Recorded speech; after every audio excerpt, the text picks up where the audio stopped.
If you were looking for some dirt late model racing midweek this week, we got some bad news for you. The FloRacing Night in America race at Tri-State Speedway, which was scheduled for Wednesday, has now been canceled due to the weather. Roll this up over at stockcarreport.com. You can find the link in the description below.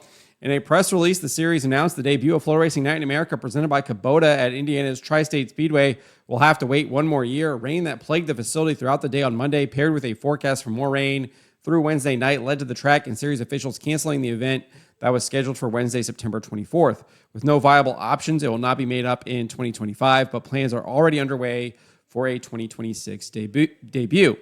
FloRacing Night in America general manager Ben Shelton said this: "Man, it stinks because everyone was excited to have our debut at Tri-State Speedway, but Mother Nature isn't on our side. With the facility already wet from today's weather and more rain on the way, track officials wanted to be proactive for drivers and fans to save them time and money, and this is 100% the right decision. We look forward to bringing the series there in 2026.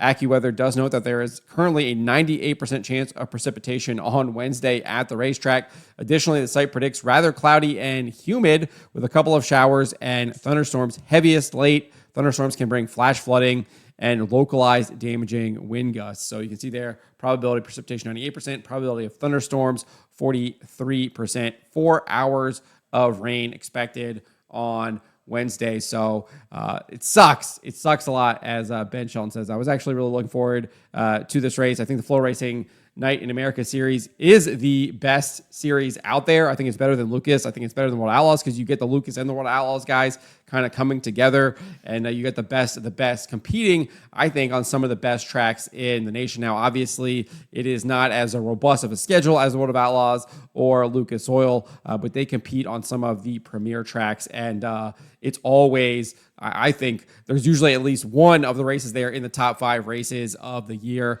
and all of their races are just ultra fun to watch as a spectator. Highly competitive and very difficult to even make the show in many cases. We've seen that this year where there are a number of folks that were not able to make some of these events, people that you wouldn't expect to not make events, but that happened this year. But anyways, with this date at Tri-State Speedway rained out, the final 2 dates on the series are November 14th and 15th for the 5th annual Peach State Classic at Sonoya Raceway, with a $20,000 to win show on Friday night and a $30,000 to win show on Saturday night. Those final 2 races will also determine who will be crowned the series champion. Currently, Bobby Pierce is the points leader. He has a 48-point advantage over Jonathan Davenport and a 96-point advantage over last year's champion, Ricky Thornton Jr. Davenport and Thornton were both able to narrow that gap in the series' most recent race at Volunteer Speedway for the 2nd annual Scott Bloomquist Memorial Scorcher. Davenport took home the win, with Thornton finishing in 7th. Pierce settled for a 17th place finish. So a really tight race here, championship race between Bobby Pierce, Jonathan Davenport, Ricky Thornton Jr., and Hudson O'Neal there is 132 points behind as well, sitting in 4th. But I really think it's probably going to come down here to Bobby Pierce, Jonathan Davenport, and Ricky Thornton Jr., those last 2 races there at Sonoya. I think last year it came down to the final race at Sonoya with Ricky Thornton Jr.